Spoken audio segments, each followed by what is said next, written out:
મિત્રો, ગઈકાલે આપણે છેલ્લે વાયુનું પ્રદૂષણ ભણાવ્યું હતું અને 16 પ્રશ્નો સુધી આપણું ગાઈડમાંથી પૂર્ણ થયું. હવે આજે આપણે પાણી એક અદ્ભુત પ્રવાહી ત્યાંથી ચાલુ કરીએ. પેજ નંબર 193 193 પાણી એક અદ્ભુત પ્રવાહી. પહેલા આ વાંચીએ ચોપડીમાંથી, પછી ગાઈડના પ્રશ્નોને બધું સમજાવીશું ફરીથી. પાણી એક અદ્ભુત પ્રવાહી. પાણી પૃથ્વીની સપાટીના સૌથી મોટા ભાગ પર આવેલું છે અને તે ભૂમિમાં પણ હોય છે. પાણીનું કેટલુંક પ્રમાણ પાણીની બાષ્પના સ્વરૂપમાં વાતાવરણમાં પણ મળી આવે છે.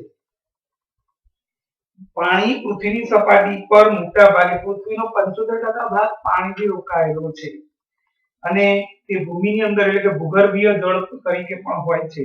પાણીનું કેટલુંક પ્રમાણ પાણીની બાષ્પના સ્વરૂપમાં વાતાવરણમાં પણ મળી આવે છે.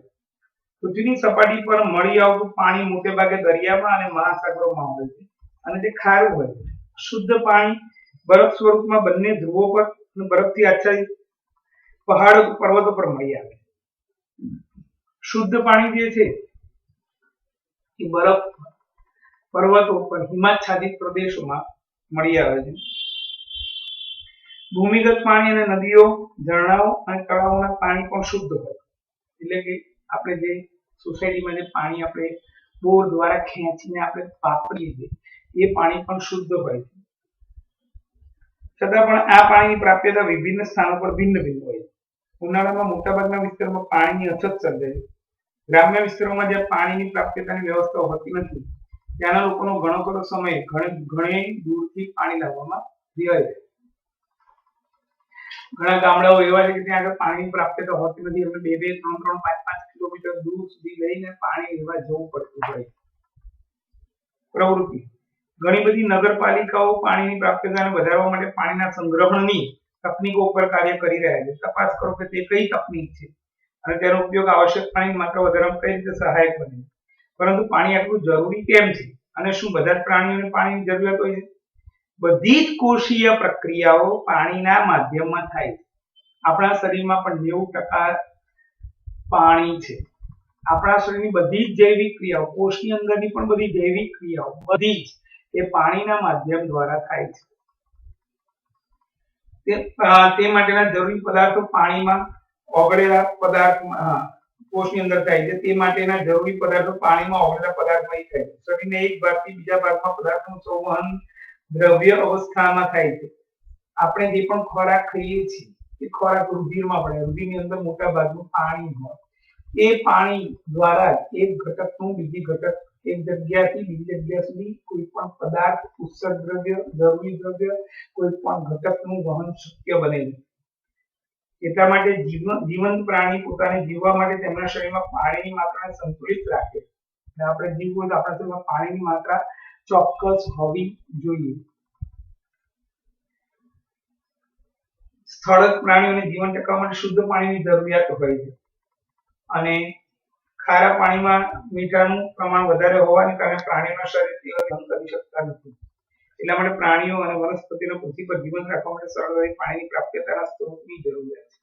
સ્થળક પ્રાણી એટલે આપણે બધાને જે પાણી પીએ એમાં ક્ષારનું પ્રમાણ ઓછું હોવું જોઈએ. આપણે દરિયાઈ પાણી પી નથી શકતા. આપણે જે પાણી પીએ એમાં ક્ષારનું પ્રમાણ ઓછું હોય અને એને કારણે આપણા શરીરમાં બધી જૈવિક ક્રિયાઓ યોગ્ય રીતે થઈ શકે. દરિયાઈ પાણી કે ખારા પાણી માં જે ક્ષારનું પ્રમાણ વધારે હોય એને કારણે આપણા શરીરમાં કોષીય પ્રક્રિયા મંદ પડતી જાય, એટલે આપણે એવું પાણી પીવાય નહીં. એટલે કે સ્થળક પ્રાણીઓને જીવવા માટે જે જરૂરી પાણી જોઈએ છે તેનો પૂરતો સ્ત્રોત પૃથ્વી પર હોવો જરૂરી છે. પ્રવૃત્તિ. કોઈ એક નદી, તળાવ કે ઝરણાની નજીકનું એક નાનકડું સ્થાન પસંદ કરો. 1 મીટર ક્ષેત્રફળવાળા આ વિસ્તારમાં આવેલી વિભિન્ન વનસ્પતિઓ તેમજ પ્રાણીઓની સંખ્યાને ગણો. પ્રત્યેક જાતિની અલગ અલગ ગણતરી કરો. આ વિસ્તારની તુલના શુષ્ક અને પથરાળ વિસ્તારના રેતાળવાળા મોટા વિસ્તારમાં મળી આવતા પ્રાણીઓ અને વનસ્પતિઓ સાથે કરો. આપણે કોઈ પણ એક નદી, તળાવ, સરોવર, દરિયો કે એની આસપાસનો કોઈ વિસ્તાર પસંદ કરવાનો, તેમાં રહેલી જુદી જુદી વનસ્પતિઓ અને પ્રાણીઓ નામ લખવાના, એમના શરીરનો અભ્યાસ કરવાનો, એ કેટલા પાણીની જરૂરિયાત છે તેમને એનો અભ્યાસ કરવાનો અને એ પછી તમારે શુષ્ક અને પથરાળ વિસ્તારના એટલે કે રણ પ્રદેશના કે પથરાળ વિસ્તારના રેતીવાળા વિસ્તારોમાં મળી આવતા પ્રાણી અને વનસ્પતિઓ સાથે તેની તુલના કરવાની. શું બંને વિસ્તારમાં મળી આવતી વનસ્પતિ પ્રાણી એક જ પ્રકારના છે? ના, એક પ્રકારના ના હોય. જેને જે પ્રમાણે પાણી મળતું હોય એ પ્રમાણે એમણે પોતાના શરીરમાં અનુકૂલન સાધ્યું હોય. ઊંટ રણનું વાહન છે. રણમાં આપણે રહીએ તો આપણે બહુ લાંબો સમય ના જીવી શકીએ પાણી વગર, અને ઊંટ ઘણા લાંબા સમય સુધી પાણી વગર જીવી શકે છે. એટલે એના શરીરમાં એવી રચના આપેલી છે અને એને એવું અનુકૂલન સાધેલું છે કે જેને કારણે એને પાણીની જરૂરિયાત ઓછી પડે છે અને જે પાણી છે એ શરીરમાં સંગ્રહ કરી શકે છે અને એ પાણીનો ગમે ત્યારે ઉપયોગ કરી શકે. આપણામાં એવી અનુકૂલન સાધવાની શક્યતા નથી, એટલે આપણે લાંબો સમય રણમાં પાણી વગર જીવી શકીએ નહીં. તમારી શાળાની નજીકની કોઈ પણ વપરાશમાં ન લેવાયેલ હોય એ ભૂમિની પસંદગી કરો. લગભગ 1 મીટર સ્ક્વેર ક્ષેત્રફળ હોય અને તેને અંકિત કરો. આ પ્રકારે આ વિસ્તારમાં મળી આવેલી વિભિન્ન વનસ્પતિઓ અને પ્રાણીઓ તેમજ પ્રત્યેક જાતિઓના સજીવોની સંખ્યાની ગણતરી કરો. તે જ સ્થાન કે વિસ્તારની ગણતરી વર્ષમાં 2 વાર કરો. એકવાર ઉનાળામાં, એકવાર શુષ્ક ઋતુમાં, બીજી વાર વરસાદમાં. શું બંને વખતે સંખ્યાઓ સમાન હતી? કઈ ઋતુમાં તમે વિભિન્ન પ્રકારની વનસ્પતિ પ્રાણીની સંખ્યામાં વધારો થયો? પ્રત્યેક પ્રકારના સજીવની સંખ્યા કઈ ઋતુમાં વધારે હતી? ઉપરોક્ત બંને પ્રવૃત્તિઓના પરિણામોનું સંકલન કર્યા પછી તમે વિચાર કરો કે શું પાણીના પ્રમાણની પ્રાપ્યતા અને વનસ્પતિ અને તે પ્રાણીના પ્રકાર અને તેમની સંખ્યા સાથે સંબંધ છે? જો સંબંધ હોય તો જણાવો કે તમે કયા વિસ્તારમાં સૌથી વધારે પ્રકાર અને સજીવો મળ્યા. 200 સેન્ટીમીટર વરસાદવાળા વિસ્તારમાં કે 5 સેન્ટીમીટર વરસાદવાળા વિસ્તારમાં? નકશાપોથીમાં વરસાદની ભાત દર્શાવતા કે નકશામાં જુઓ અને એ જણાવો કે ભારતમાં કયા રાજ્યમાં સૌથી વધારે જૈવ વિભિન્નતા હશે અને કયા રાજ્યમાં સૌથી ઓછી હશે. અનુમાન સાચું ખોટું તેની તપાસ કરવા માટે શું આપણે કોઈ એક રીતે કે પદ્ધતિ પર વિચાર કરી શકીએ છીએ? પાણીની પ્રાપ્યતા પ્રત્યેક જાતિના વર્ગ કે જે એક વિશેષ વિસ્તારમાં જીવંત રહેવા માટે સક્ષમ છે તેની સંખ્યાને માત્ર નિર્ધારિત કરતા નથી, પરંતુ ત્યાંના જીવનની વિવિધતાનું પણ નિર્ધારણ કરે. પાણીની પ્રાપ્યતા પ્રત્યેક જાતિના વર્ગ કે જે એક વિશેષ વિસ્તારમાં જીવિત રહેવા માટે સક્ષમ છે. પાણી જે પ્રમાણે મળતું હોય એ પ્રમાણે એની જે પ્રાપ્યતા હોય એના આધારે ત્યાં વિશેષ જાતિના પ્રાણીઓ અને વનસ્પતિઓ વસી શકે છે. એનો આધાર માત્ર સંખ્યાનું નિર્ધારિત કરતું નથી, પરંતુ ત્યાંના જીવનની વિવિધતાનું પણ નિર્ધારણ કરે છે. પણ પાણીની પ્રાપ્યતા જ એકમાત્ર પરિબળ નથી જે તે વિસ્તારમાં જીવન માટેનું આવશ્યક પરિબળ. આમાં બીજા પરિબળો જેવા કે તાપમાન, ભૂમિ પણ મહત્વનો ભાગ ભજવે છે, પરંતુ પાણી પણ એક મહત્વપૂર્ણ સ્ત્રોત છે જે કોઈ સ્થળે જીવનની સંભાવના નક્કી કરે. મિત્રો, આ પાણીનું પૃથ્વી પર પાણીનું વિતરણ અને પાણીનું મહત્વ બે વસ્તુ સમજાવ્યું આપણે અને આ બધી પ્રવૃત્તિઓ વાંચી. ફટાફટ ગાઈડમાંથી વાંચીએ. તેનું એક પ્રશ્ન 17, પૃથ્વી પર પાણીનું વિતરણ સમજાવો. પૃથ્વી સપાટીનો મોટા ભાગ પાણી ધરાવે છે. પાણી સપાટી ઉપરાંત ભૂમિમાં અને કેટલુંક પ્રમાણિત પાણીની બાષ્પ સ્વરૂપે વાતાવરણમાં. મોટાભાગનું પાણી પૃથ્વી પર મોટા ભાગે પાણી જોવા મળે છે તે પૃથ્વીની સપાટી પર હોય, સપાટીની અંદર હોય, હવામાં બાષ્પ સ્વરૂપે પણ હોય. સપાટીય જળ બે પ્રકારનું છે, એક ખારું પાણી અને એક મીઠું પાણી. ખારું પાણી પૃથ્વીની સપાટી પર મળી આવતું દરિયાઈ અને દરિયામાં અને મહાસાગરમાં ખારા પાણી તરીકે જોવા મળે છે. નદી, ઝરણા, તળાવો, સરોવરના પાણી અને ભૂમિગત પાણી એટલે કે ભૂગર્ભીય જળ એ શુદ્ધ પાણી હોય છે, જે મીઠું પાણી હોય છે. ધ્રુવ પ્રદેશ પર અને હિમાચ્છાદિત પ્રદેશો પર જે બરફ સ્વરૂપે હોય છે તે શુદ્ધ પાણી ઘન સ્વરૂપે જોવા મળે. મિત્રો, આ પૃથ્વીની સપાટી પર પાણી ક્યાં જોવા મળે તેની માહિતી. પૃથ્વીની સપાટીનો મોટો ભાગ પાણીથી ઘેરાયેલો છે, એટલે પૃથ્વીની સપાટી પર મોટા ભાગે પાણી આવેલું છે. પૃથ્વીની સપાટી પર ભૂગર્ભીય જળમાં અને હવામાં પાણીની બાષ્પ જોવા મળે છે. પાણી બાષ્પ સ્વરૂપે આવેલું છે. બે પ્રકારનું જે સપાટીય પાણી છે, સપાટી એટલે આપણને જે અત્યારે જોવા મળે નદી, તળાવ, સરોવર, દરિયો, સપાટીય પાણી. સપાટીય પાણી બે પ્રકારના છે, ખારું પાણી અને મીઠું પાણી. ખારું પાણી દરિયાઈ પાણી છે, એટલે કે દરિયાઈ અને મહાસાગરમાં જોવા મળે છે. મીઠું પાણી એ તમને નદી, તળાવ, સરોવર વત્તા ભૂગર્ભીય જળમાં જોવા મળે છે. એ સિવાય હિમાચ્છાદિત પ્રદેશો, ધ્રુવ પ્રદેશ પર બરફ બધી જગ્યાએ ફેલાયેલો હોય, એ બરફ જે ઘન સ્વરૂપમાં હોય એ શુદ્ધ પાણી સ્વરૂપે હોય છે. એટલે પાણીનું શુદ્ધ ઘન સ્વરૂપ એટલે બરફ છે. ચલો મિત્રો, આપણામાં પ્રાણીઓમાં પાણીનું મહત્વ જણાવો તો પાણીની જરૂરિયાત જણાવો. મોસ્ટ આઈએમપી સવાલ. પ્રાણીઓમાં બધી જ કોષીય પ્રક્રિયાઓ પાણીના માધ્યમમાં થાય છે. આપણા શરીરમાં કે કોષમાં થતી બધી પ્રક્રિયાઓ માટે જરૂરી પદાર્થો પાણીમાં ઓગળેલા હોય છે. પહેલું મહત્વ, પ્રાણીઓના શરીરમાં થતી બધી કોષીય જૈવિક પ્રક્રિયાઓ પાણીના માધ્યમમાં થાય છે. બીજું, શરીરમાંથી કોષમાં થતી બધી પ્રક્રિયાઓ માટે જરૂરી પદાર્થો પાણીમાં ઓગળેલા હોય છે. શરીરના એક ભાગથી બીજા ભાગમાં પદાર્થોનું સંવહન એટલે કે વહન દ્રાવ્ય અવસ્થામાં થતું હોવાથી શરીરમાં પાણીનું સંતુલન હોવું જરૂરી છે. સ્થળક પ્રાણીઓને જીવન ટકાવવા માટે મીઠા પાણીની જરૂર હોય છે, કારણ કે ખારા પાણીમાં ક્ષારનું પ્રમાણ વધારે હોય તે એમના શરીર તે સહન કરી શકતા નથી. મિત્રો, 4 મહત્વ થયા પાણીના. પહેલું, પ્રાણીઓના શરીરમાં કોષમાં થતી બધા જ પ્રકારની જૈવિક ક્રિયાઓ એ પાણીના માધ્યમમાં થાય. બીજું, શરીરમાં જે જૈવિક ક્રિયાઓ માટે જરૂરી દ્રાવ્ય પદાર્થો છે, કોષને જૈવિક ક્રિયા કરવા માટે જે જરૂરી દ્રાવ્ય પદાર્થો છે એ જરૂરી દ્રાવ્ય પદાર્થો એમને પાણીમાં ઓગળેલા સ્વરૂપે મળે છે. પછી ત્રીજું, શરીરની અંદર એક જગ્યાએ બીજી જગ્યાએ ઘટકોનું વહન દ્રાવ્ય અવસ્થામાં થાય, એટલે શરીરમાં પાણીનું પ્રમાણ જળવાવું ખૂબ જરૂરી છે. અને ચોથું, પ્રાણી શરીરમાં મીઠા પાણીનું એટલે પીવાલાયક પાણી એટલે મીઠા પાણીની જરૂરિયાત હોય છે, કારણ કે ખારા પાણીમાં રહેલા ક્ષારની માત્રા એ પ્રાણીઓનું શરીર સહન કરી શકતું નથી. 4 મહત્વ થયા પ્રાણીનું મહત્વ. પહેલું શું આવશે? પ્રાણી શરીરમાં થતી કોષમાં થતી દરેક જૈવિક પ્રક્રિયા પાણીના માધ્યમમાં જ થાય છે. બીજું, કોષમાં થતી જૈવિક પ્રક્રિયાઓ માટે જરૂરી જે દ્રવ્ય છે, પદાર્થો છે એ ઓગળેલા દ્રાવ્ય સ્વરૂપમાં મળે છે. ખાલી શરીરમાં પાણીનું પ્રમાણ જાળવવું ખૂબ જ જરૂરી બને. ત્રીજું, શરીરમાં જરૂરી ઘટક દ્રવ્યનું એક જગ્યાએથી બીજી જગ્યાએ વહન પાણીના માધ્યમમાં જ થાય.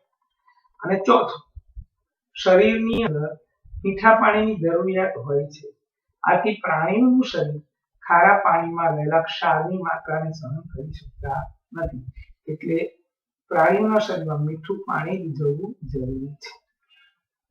આ બધી પ્રવૃત્તિઓ જે હતી એનો એક જ ક્ષાર હતો કે જ્યાં આગળ વધારે પ્રમાણમાં પાણી જોવા મળે ત્યાં આગળ સજીવોમાં વિવિધતા વધારે જોવા મળે. ત્યાં વનસ્પતિનું પ્રમાણ ખૂબ જ વધારે, જુદી જુદી વનસ્પતિનું પ્રમાણ, જુદા જુદા પ્રાણીઓ જોવા વધારે મળે. બીજું, વર્ષા ઋતુમાં પણ સજીવોની સંખ્યા વધતી જાય છે, એટલે જ્યાં આગળ વરસાદ બહુ પડતો હોય, 200 સેન્ટીમીટર વરસાદ પડતો હોય અને 5 સેન્ટીમીટર વરસાદ પડતો હોય, એમાં 200 સેન્ટીમીટર વરસાદવાળા પ્રદેશમાં સજીવો વધારે માત્રામાં જોવા મળશે.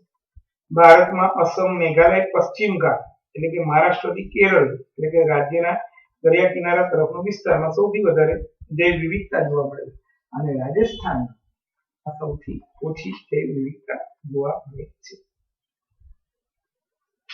19મો પ્રશ્ન, પાણીની પ્રાપ્યતાનું શું મહત્વ? આગળ પાણીનું મહત્વ, હવે આવ્યું પાણીની પ્રાપ્યતાનું. પાણી જે મળે છે એ કેવું અને કેટલા પ્રમાણમાં મળવું જરૂરી છે એનું મહત્વ. પ્રત્યેક જાતિના વર્ગને ચોક્કસ વિસ્તારમાં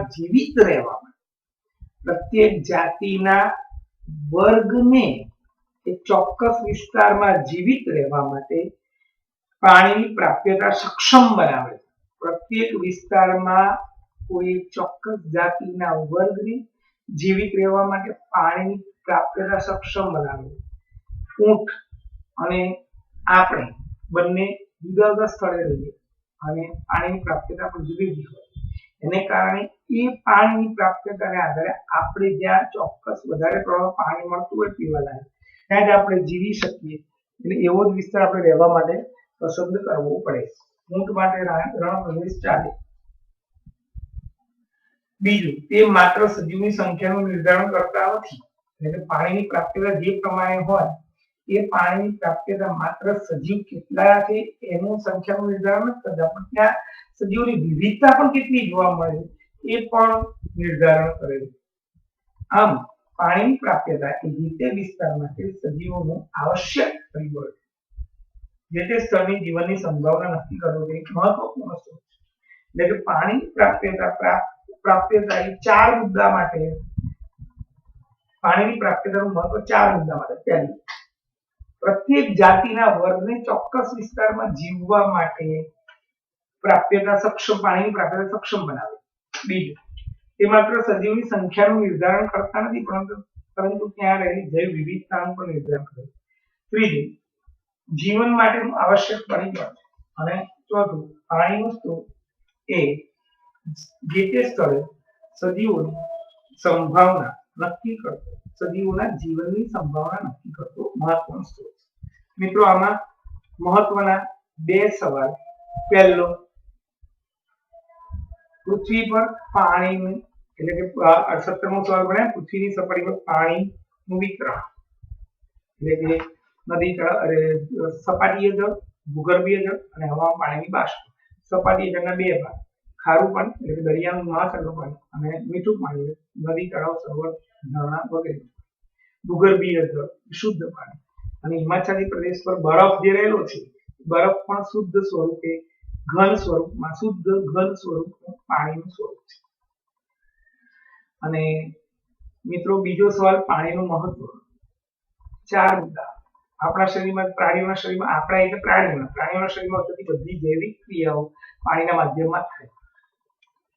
બીજું, કોષને પોતાની જૈવિક ક્રિયાઓ પૂર્ણ કરવા માટે જરૂરી પદાર્થો દ્રાવ્ય સ્વરૂપમાં જ પ્રાપ્ત કરે છે. એટલે પાણીનું સંતુલન જાળવવું બહુ જરૂરી છે. પાણી ઘટી જાય તો કોષને જરૂરી પદાર્થ એમાં ઓગળે નહીં, એમ બીજી જગ્યાએ પહોંચે, એટલે જૈવિક ક્રિયામાં ખલેલ પહોંચે. અત્યારે ઉનાળો, શિયાળો, ચોમાસું કોઈ પણ વાતાવરણ હોય, પાણી યોગ્ય શરીરમાં જવું જરૂરી છે. ત્રીજો મુદ્દો, આપણા શરીરની થતી બધી શરીરમાં પદાર્થોના વહન માટે પાણી એક જગ્યાએથી બીજી જગ્યાએ વહન થવા માટે પાણીના માધ્યમ દ્વારા પાણીમાં ઓગળીને એક જગ્યાએ બીજી જગ્યાએ વહન પામે. ચોથું, આપણા શરીરમાં પાણી સ્થળજ પ્રાણીઓને જીવન ટકાવવા માટે મીઠા પાણીની જરૂરિયાત છે અને જેમનું શરીર ખારા પાણીમાં રહેલા ક્ષાર સામે તેમનું શરીર સહન કરી શકતા નથી. ચલો મિત્રો, નવો ટોપિક લઈ ફરીથી પ્રવૃત્તિ પરથી 2 પોઈન્ટ કે જ્યાં સૌથી વધારે વરસાદ પડતો હોય ત્યાં આગળ જૈવ વિવિધતા વધારે જોવા મળે, જ્યાં આગળ ઓછો વરસાદ પડતો હોય ત્યાં જૈવ વિવિધતા ઓછી જોવા મળે, ત્યાં સજીવોની સંખ્યા પણ ઓછી જોવા મળે. એટલે જ વર્ષા ઋતુમાં સૌથી વધારે જૈવ વિવિધતા એટલે વનસ્પતિ પ્રાણીઓ જોવા મળે અને એમની સંખ્યા પણ વધારે જોવા મળે. બીજું, મેઘાલય, આસામ અને મહારાષ્ટ્રથી કેરળ સુધીના દરિયા કિનારાનો જે વિસ્તાર છે ત્યાં આગળ સૌથી વધારે પ્રમાણમાં જૈવ વિવિધતા જોવા મળે. રાજસ્થાન એ રણ પ્રદેશ હોવાથી ત્યાં આગળ જૈવ વિવિધતા ઓછી જોવા મળે છે. પાણીના પ્રાપ્યતા એ નું પણ ખૂબ જ મહત્વ છે કે જે તે વિસ્તારમાં જે તે જાતિના ચોક્કસ વર્ગને જીવવા માટેની સક્ષમતા પૂરી પાડે છે. જે તે વિસ્તારમાં પાણી જીવનનું નિર્ધારણ કરે છે અને સાથે જૈવ વિવિધતાનું પણ નિર્ધારણ કરે છે અને જીવવા માટેનું અગત્યનું પરિબળ એ પાણી છે. આ પાણીની પ્રાપ્યતાની માહિતી હતી. મિત્રો, હવે પાણીનું પ્રદૂષણ ભણીશું ચોપડીમાંથી પાના નંબર 194 જળ પ્રદૂષણ. ચલો મિત્રો, 14.2.1 જળ પ્રદૂષણ ચાલુ કરીએ છીએ અને પછી ઇન્ટેક્સ પ્રશ્ન લઈશું અને પછી જમીનમાં ખનિજનું મહત્વ. કાલથી જે લેક્ચર લેવામાં આવશે એ લેક્ચર બહુ જ અગત્યનો પરીક્ષા છે. 3 ચક્ર છે એનો ઓઝોન સ્તર 100% એક જવાબ આવશે એટલે એ બહુ અગત્યનો. એ જવાબ હું લખાઈશ. જલ ચક્ર, ઓક્સિજન ચક્ર, નાઇટ્રોજન ચક્ર, કાર્બન ચક્ર, ઓઝોન સ્તર. 5 સવાલો છે, 5 ના જવાબ હું લખાઈશ. ચલો મિત્રો, જળ પ્રદૂષણ. પાણી, કીટનાશકો, જળ પ્રદૂષણ. પાણીનું પ્રદૂષણ કેવી રીતે થાય? અને હજી પણ એકવાર કહી દઉં છું, ફરી એકવાર, હું રોજ ઘરકામ જોઉં છું કોના વોટ્સઅપમાં ફોટા આવે છે અને અધૂરું ઘરકામ ના કરશો મિત્રો, રૂટીન ઘરકામ કરજો. હું આના પછી રિવિઝન ચાલુ કરવાનું છું આવતા અઠવાડિયે. એટલે તમને સ્પષ્ટ કહી દઉં છું, એમાં હું આઈડી જનરેટ કરીશ. જેને ઘરકામ નહીં કર્યું એને આઈડી આપવાનું નથી. તમને પહેલી છેલ્લી વાર હજી પણ કહી દઉં છું કે હોમવર્ક કરવાનું. 14મો પાઠ, બીજો પાઠ ને 13મો પાઠ. હું સોમવારે એક્ઝામ લેવાની છે વિજ્ઞાનની. એના હું પ્રશ્ન પેપર તમને કાલે સવારે આપી દઈશ. તમને 2 દિવસનો ટાઈમ આપ્યો પ્રશ્ન પેપર મોઢે કરીને લખવાનું. પ્રશ્ન પેપર મોઢે કરીને લખવાનું છે.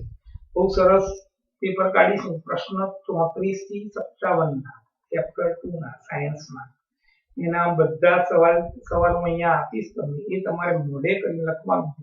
અને પછી રવિ ને સોમ, રવિવાર તો રજા આપું છું, સોમવારે કાલે રજા આપું, સોમવારે આખું પેપર લખીને આપવાનું. મંગળવારે ચક્રો ચાલશે, મંગળ ને બુધવારે આ પાઠ પતી જશે મિત્રો.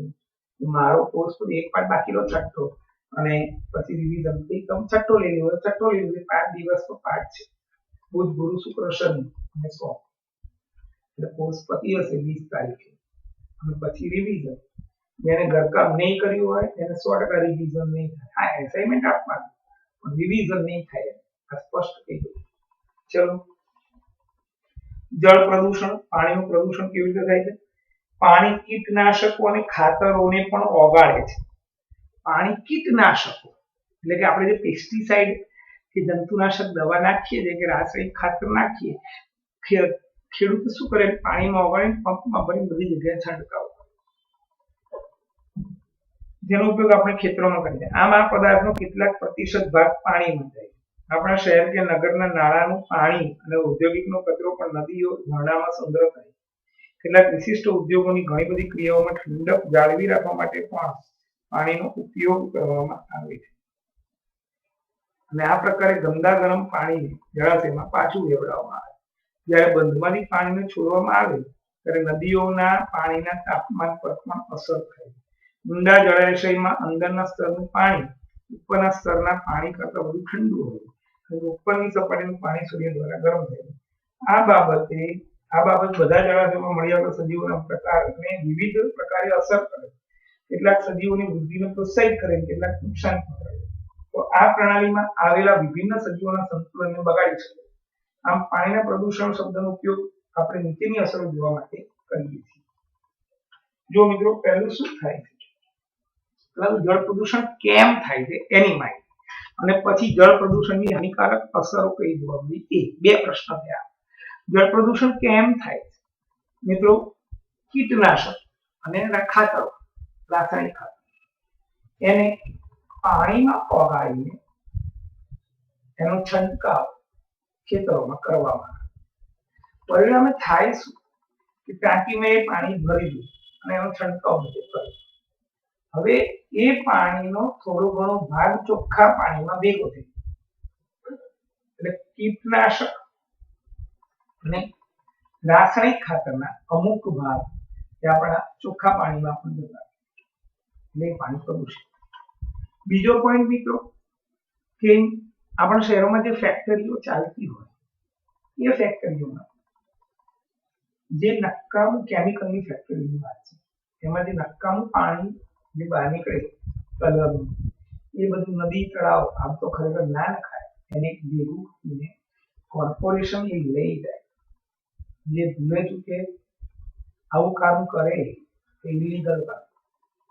એટલે એ નદી તળાવ અને સરોવરમાં જો કેમિકલ યુક્ત પાણી ભેગું થઈ જાય તો જળ પ્રદૂષણ થાય.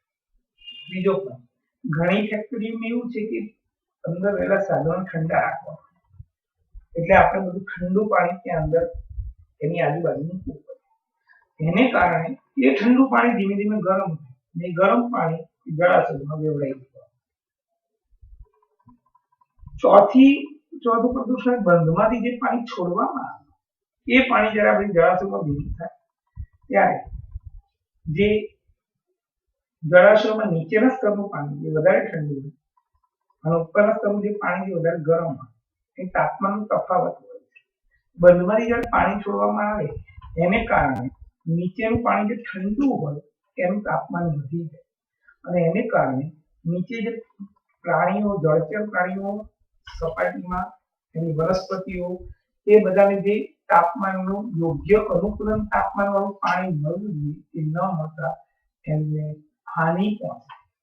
તો બંધમાંથી જે પાણી છોડવામાં આવે એને કારણે નીચેના સ્તરના પાણી, જળાશયના નીચેના સ્તરના પાણીનું તાપમાન વધી જાય, અને એને કારણે જળચર પ્રાણીઓને એ પીવાલાયક પાણી એમનું જે તાપમાન હોય એના કરતાં વધારે તાપમાન વાળું પાણી શરીરમાં જાય અને એમને નુકસાન. આ ચાર મુદ્દાને લીધે જળ પ્રદૂષણ થાય છે. પહેલું કયું હતું? કીટનાશક અને ખાતરોને પાણીમાં ઓગાળીને ખેતરોમાં છંટકાવ કરવામાં આવે તેને કારણે ઘણી વખત આ કીટનાશક અને ખાતરોનો ભાગ પણ ચોખ્ખા પાણીમાં ભળી જાય અને પાણી પ્રદૂષિત થાય.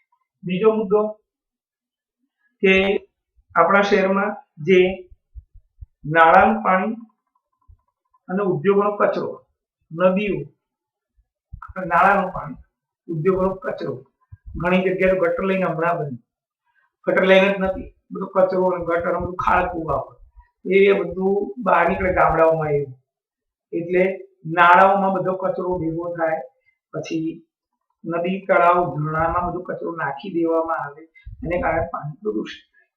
બીજો મુદ્દો ઔદ્યોગિક કેમિકલ યુક્ત પાણી નદી તળાવ જળાશય સરોવર વગેરેમાં વેવડાવી દેવામાં આવે આથી એ પાણી પ્રદૂષિત થાય.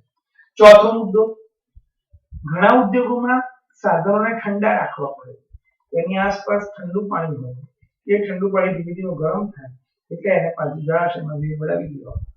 પાંચમો મુદ્દો બંધમાંથી પાણીને છોડવામાં આવે ત્યારે એ પાણી જ્યારે નદી તળાવ સરોવર ઝરણામાં ભેગું થતું હોય એ વખતે ખરેખર એવું હોય કે જળાશયમાં એટલે કે નદી હોય, તળાવ હોય, સરોવર એનું ઉપરનું સ્તરનું પાણીનું તાપમાન વધારે હોય, નીચેના સ્તરનું પાણીનું તાપમાન ઓછું હોય. જ્યારે ઠંડુ પાણી હોય, ગરમ પાણી હોય, બંધમાંથી પાણી આવે એટલે બધું પાણી ભેગું થઈ ગયું, બધું પાણી ભેગું થઈ ગયું એટલે નીચેના સ્તરનું તાપમાન વધી ગયું, એને કારણે એની આજુબાજુ જેટલા જળચર પ્રાણીઓ, વનસ્પતિઓ, સજીવો હતા એને હાનિ પહોંચે છે. ચલો મિત્રો, આ જળ પ્રદૂષણના કારણો હતા. હવે જળ પ્રદૂષણને કારણે કઈ કઈ અસર થાય છે એ જોઈએ. પહેલું, જળાશયોમાં અનૈચ્છિક પદાર્થોનું ભળવું. આ પદાર્થો જંતુનાશક કે ખાતર હોઈ શકે, જેનો ઉપયોગ ખેતરોમાં થાય છે, અથવા કાગળ ઉદ્યોગમાંથી ઉત્પન્ન થયેલા ઝેરી પદાર્થ જેવા કે મર્ક્યુરી એટલે કે પારાના ક્ષાર હોઈ શકે. તે રોગ ફેલાવનારા સજીવ જેવા કે કોલેરા ફેલાવનારા બેક્ટેરિયા પણ હોઈ શકે. પહેલો મુદ્દો, જળાશયોમાં અનૈચ્છિક પદાર્થ ભળે. અનૈચ્છિક પદાર્થમાં કોણ? કીટનાશક, ખાતર, પારો. કાગળ ઉદ્યોગમાં મર્ક્યુરીનો ઉપયોગ બહુ થાય એટલે એના કણો બધા પાણીમાં ભળી જાય. હવે કાગળ ઉદ્યોગમાં થાય શું? તમારે આજે પસ્તી લઈ જાય એને પાણીમાં બોળી નાખે, બ્લીચિંગ નાખી દે, બધું વ્હાઈટ કરી નાખે, પછી એની અંદર પારાના કણો નાખે અને પછી એને સૂકવી એને બહાર કાઢીને એને સૂકવી નવું કાગળ બને. પાણી જાય ક્યાં? એ બધું પાણી નદી તળાવ જળાશયમાં વેવડાવી દે. ધારો કે એ પારાના કણો જળાશયોમાં એકઠા થાય. પછી એમાં કોલેરા, મરડો, કમળો જેવા રોગ ફેલાવનારા બેક્ટેરિયા પણ હોઈ શકે. બીજું, ઇચ્છિત પદાર્થોને જળાશયમાંથી દૂર કરવા પાણીમાં રહેનારી વનસ્પતિના પ્રાણીઓ પાણીમાં ઓગળેલા ઓક્સિજનનો ઉપયોગ કરે છે. આ ઓગળેલા ઓક્સિજનનો ઘટાડો જળચર સજીવો પર વિપરીત અસર કરે છે. જળાશયમાંથી અન્ય પોષક દ્રવ્યોનો પણ ઘટાડો થાય. આવું જળ પ્રદૂષણ થાય એટલે કે દૂષિત પાણી થાય જળાશય, નદી, તળાવ, સરોવર વગેરેમાં, એમાં રહેલા જળચર પ્રાણીઓ ખરેખર કરે શું? જળચર પ્રાણીઓ એ આ પાણીમાં ઓગળેલા ઓક્સિજનનો ઉપયોગ કરતું હોય અને પાણીમાં રહેલા દ્રાવ્ય ઘટકોનો ઉપયોગ કરે ખોરાક તરીકે કે શરીરને ટકાવવા માટે. પણ જ્યારે આવું પ્રદૂષિત પાણી થઈ જાય એટલે એમાં રહેલા ઓક્સિજનનું પ્રમાણ ઓછું થઈ જાય અને જરૂરી પોષક દ્રવ્યનું પ્રમાણ પણ ઓછું થઈ જાય, જેને કારણે આ સજીવોના જીવન પર પણ અસર થાય. તાપમાનમાં પરિવર્તન. જળચર સજીવો જે જળાશયમાં રહે ત્યાં તેઓ એક વિશેષ તાપમાન અનુકૂળ હોય અને તે તાપમાન અચાનક પરિવર્તન તેઓના માટે નુકસાન કરતા હોઈ શકે છે અથવા પ્રજનનની ક્રિયા પર પણ તેની અસર પડે. વિવિધ પ્રકારના પ્રાણીના ઈંડા અને ડીંબ તાપમાન પરિવર્તન થવા પ્રત્યે સંવેદનશીલ હોય. મિત્રો, મેં તમને હમણાં સમજાય કે જ્યારે બંધમાંથી પાણી છોડવામાં આવે અથવા કેમિકલ વાળું પાણી અંદર ભળે અથવા પેલું ગરમ પાણી એમાં ભળે ત્યારે નીચેનું જે પાણી હતું એ પાણીનું તાપમાન ખરેખર ઠંડુ હતું, ઓછું હતું, એટલે કે એ પણ વધી જાય. એ તાપમાનમાં જે ફેરફાર થયો એને આ સજીવો, જળચર સજીવો સહન કરી શકતા નથી, કારણ કે એમના ઈંડા અને ડીંબ એટલે નાના બચ્ચા એ આ તાપમાનના પરિવર્તન સહન ન કરી શકે, એ મૃત્યુ પામી જાય. પરિણામે આ સૌથી મોટી હાનિકારક અસર થાય. મિત્રો, હવે ગાઈડમાંથી જવાબ વાંચી લઈએ બને અને પછી ટેક્સ્ટ પ્રશ્ન કોણ છે એ લઈ લઈશું. પ્રશ્ન 20 આયા આપણે 20, 21, 22, 23, 24. चलो 20 થી 24 મિત્રો.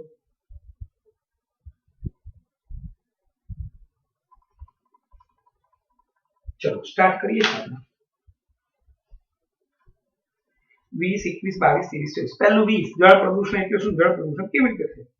3 વાર સમજાયું તો ચોથી વાર ભણાવું.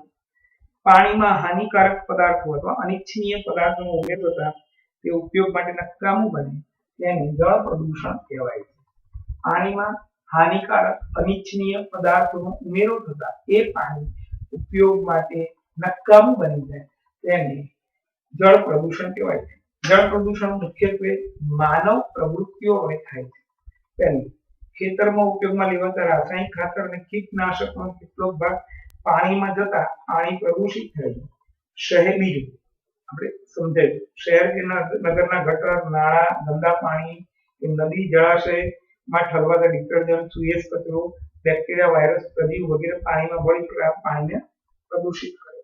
ત્રીજું, ઉદ્યોગમાં સર્જાતો કચરો પણ આ જળ સ્ત્રોતમાં ઠલવાતા તે એટલે કે રાસાયણિક દ્રવ્ય આ પાણીમાં ઉમેરાય પાણી ઝેરી બની જાય.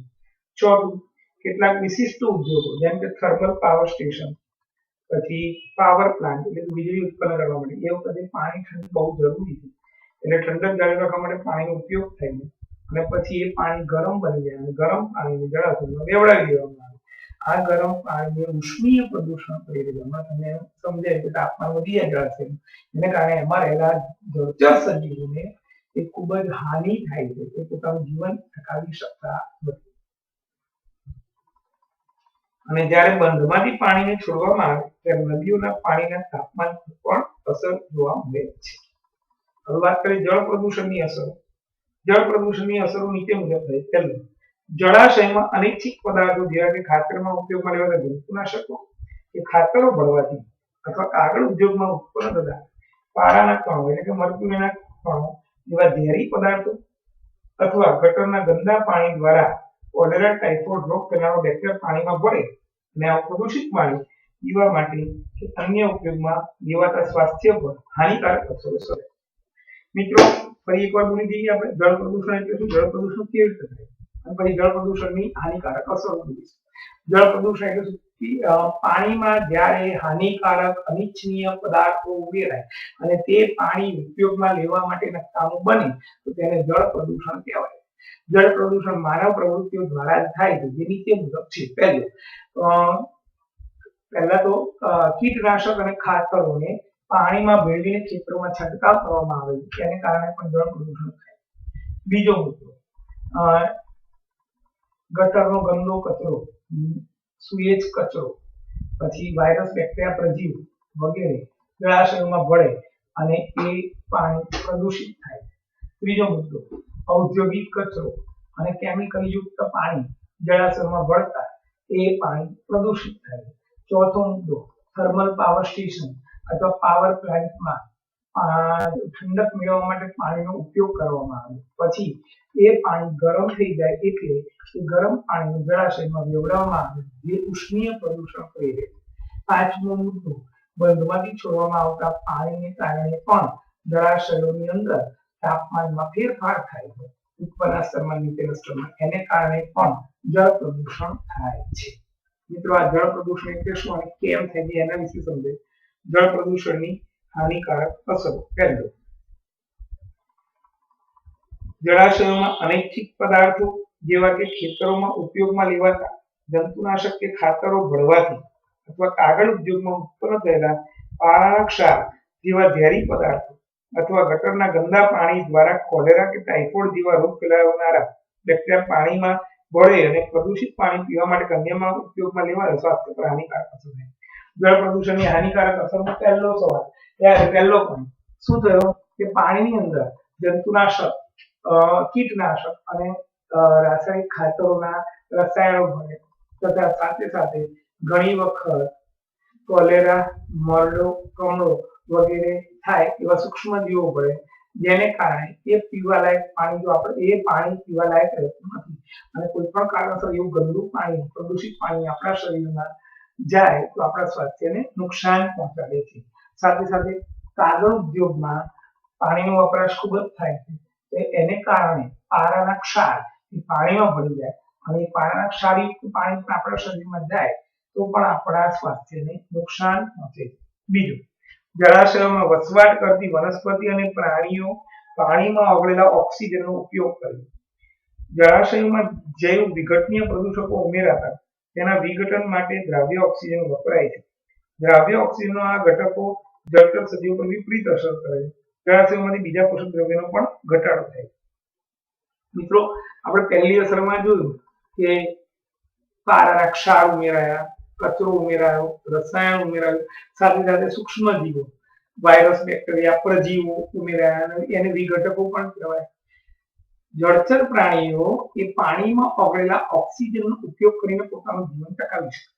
તો જ્યારે આ સૂક્ષ્મજીવો એટલે કે પ્રદૂષિત પાણીમાં જ્યારે આ સૂક્ષ્મજીવો ભળે છે ત્યારે એ અંદર પોતાનું કામ ચાલુ વિઘટન અને એને કારણે પાણીમાં ઓગળેલા ઓક્સિજનનો ઉપયોગ કરે. એટલે ખરેખર પાણીમાં ઓગળેલા ઓક્સિજનની જરૂરિયાત કોની છે? જળચર પ્રાણીઓને જે પાણીમાં વસે છે.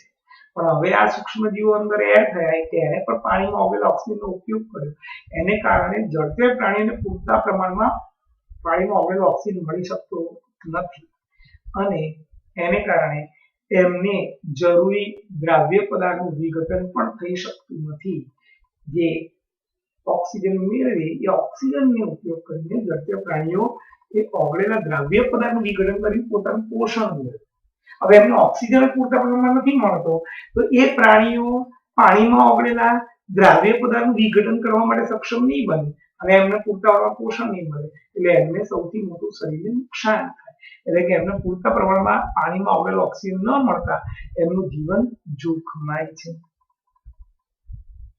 ત્રીજું, જળચર સજીવો જે જળાશયમાં રહે છે તે એક વિશિષ્ટ તાપમાનને અનુકૂલિત હોય છે. પાણીના ઉષ્મીય પ્રદૂષણને કારણે તાપમાનમાં અચાનક પરિવર્તન તેઓના માટે નુકસાનકારક થઈ શકે છે. તાપમાનના ફેરફારની અસર તેમની પ્રજનન ક્રિયા પર પડે છે અને વિવિધ પ્રકારના પ્રાણીના ઈંડા અને ડીંભ તાપમાનના ફેરફાર સામે સંવેદનશીલ છે. મિત્રો, જળચર પ્રાણીઓ કે પાણીનું એક વિશિષ્ટ તાપમાન પોતાના શરીર સામે, જેમ આપણે પણ એવું જ હોય. આપણે અહીંયા 50°C તાપમાન દઈએ તો તકલીફ ભયંકર થઈ. આપણું શરીર 45 સુધી અત્યારે ટકી શકે છે અને બહુ જ એવું લાગે ઘરમાં બેસી જઈએ આપણે, પંખા, એસી, કુલર ચાલુ. એટલે દરેક સજીવનું શરીર ચોક્કસ તાપમાન સામે અનુકૂલિત હોય. પણ જળચર પ્રાણીઓ પણ ચોક્કસ તાપમાન, પાણીના ચોક્કસ તાપમાન સાથે અનુકૂલિત હોય, વિશિષ્ટ તાપમાન હોય. પણ જ્યારે કેમિકલ યુક્ત પાણી ભળે, ગરમ પાણી ભળે, કચરાવાળું પાણી ભળે, બંધમાંથી પાણી ભળે તો એ જે ઉપરના સ્તર અને નીચેના સ્તર વચ્ચે જે તાપમાનનો યોગ્ય તફાવત એ બદલાઈ જાય. બધું પાણીનું તાપમાનમાં ફેરફાર થઈ જાય, તાપમાન વધી જાય જળાશયોનું અને એને કારણે તેમાં રહેલા જળચર પ્રાણીઓ પોતાનું અનુકૂલન સાધી શકતા નથી અને તેમના ઈંડા કે ડીંભ આ તાપમાનના ફેરફાર સામે સહન થઈ શકતા નથી, બચી શકતા નથી. એના પ્રત્યે સંવેદનશીલ હોય અને એ પોતે બધા મૃત્યુ પામી જાય. એટલે મિત્રો, જળાશયનું પ્રદૂષણ થાય, પાણીનું પ્રદૂષણ થાય એને કારણે એનું તાપમાનમાં ફેરફાર થાય અને જળાશયોમાં રહેલા પાણીના તાપમાનમાં ફેરફાર થવાથી જળચર પ્રાણીઓ એ તાપમાન સામે સહન ન કરી શકતા તેમના ડીંભ અને ઈંડાનો નાશ થઈ જાય અને ધીમે ધીમે એ પ્રાણીનો પણ નાશ થઈ જાય. મિત્રો, આ બધી હતી જળ પ્રદૂષણની હાનિકારક અસર. 3 વાર સમજાવ્યું છે, મોડે થઈ જવું જોઈએ. જે ધ્યાનથી વિડીયો જોતું હોય એને થઈ જ જાય મોડે. હજી એકવાર કહી દઉં છું, કાલે રજા છે, સોમવારે એક્ઝામ છે, ચેપ્ટર 2 પ્રશ્ન 34 થી 57 નું હું પેપર આપી દઈશ. કાલે આખું પેપર મોડે કરીને લખવાનું રહેશે અને આના પણ ઘરકામ કરવાનું રહેશે. ચેપ્ટર 2, ચેપ્ટર 14, ચેપ્ટર 13 આપ એને લખ્યું હશે બધું, એને રિવિઝન થશે. દરરોજ ઘરકામ કરીને એના વોટ્સઅપના ફોટા મોકલાવવા જરૂરી છે. મિત્રો, યાદ રાખજો, જે નથી મોકલાવતું એને હું રિવિઝન માટેનો આઈડી નહીં આપું. આ હું રોજ કહું છું, હજી તમારી જોડે 1 અઠવાડિયાનો ટાઈમ છે. હું રોજ ટીક કરું છું, કોણ ઘરકામ આવે તમે ચોપડાનો ફોટો બતાવીશ કેવો હશે. બરાબર? તો ઇન્ટેક્સ પ્રશ્ન, સજીવોને પાણીની જરૂર શા માટે છે? આગાહી કોષીય પ્રક્રિયા માટે. પછી બીજું, વિવિધ પદાર્થો પાણીમાં દ્રાવ્ય સ્થિતિમાં વહન પામે, ત્રીજું ઉત્સર્ગ દ્રવ્ય નિકાલ પણ પાણીના માધ્યમ દ્વારા થાય, અને ચોથું વનસ્પતિમાં પ્રકાશ સંશ્લેષણ કરવા માટે પણ પાણી ખૂબ જ જરૂરી. જે ગામ શહેર નગરમાં તમે રહો છો ત્યાં શુદ્ધ પાણીનો પ્રાપ્ય મુખ્ય સ્ત્રોત શું છે? શુદ્ધ પાણી સાબરમતી નદી ઉપરાંત નર્મદા કેનાલ અને શેરડી કેનાલ. શું તમે કોઈ એવી પ્રવૃત્તિ જાણો કે જે પાણીની સ્ત્રોતને પ્રદૂષિત કરી છે? હા, સુએજનો કચરો, ઔદ્યોગિક કચરો, પછી આપણે બધા નદીમાં બ્રિજ ઉપર નાખીએ કચરો, આપણા ઘરે પૂજા પાઠથી બધો કચરો અંદર નાખીએ, પૂજા પાઠની સામગ્રીનો કચરો, મૂર્તિઓનું વિસર્જન, અસ્થિ વિસર્જન, આ બધી અંધશ્રદ્ધાને કારણે પણ પાણીનું પ્રદૂષણ થાય છે. મિત્રો, આટલી સુધી રાખીએ જ્યારે, અને આટલું 2 વાર લખવું જરૂરી છે. પ્રશ્ન નંબર 17 થી પ્રશ્ન 24 સુધી 2 વાર લખવું.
મિત્રો, આવતીકાલે રવિવારની રજા રહેશે.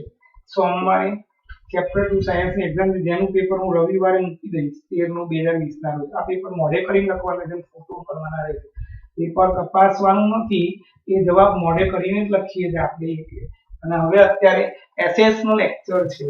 મહેરબાની કરીને એસએસ નો લેક્ચરમાં જે લોકોને હોય એ બધા લાઈવ થઈ જજો. 12 થી 1 એસએસ નો લેક્ચર અત્યારે છે.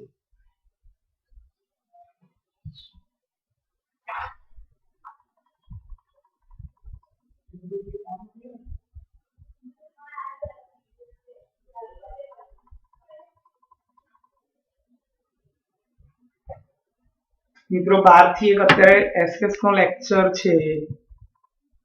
બધા લાઈવ થઈ જજો 12 વાગે. એસએસ માં જેટલાને એસએસ હોય એટલાને આવજો અને આ સૂચનાનું પાલન કરજો.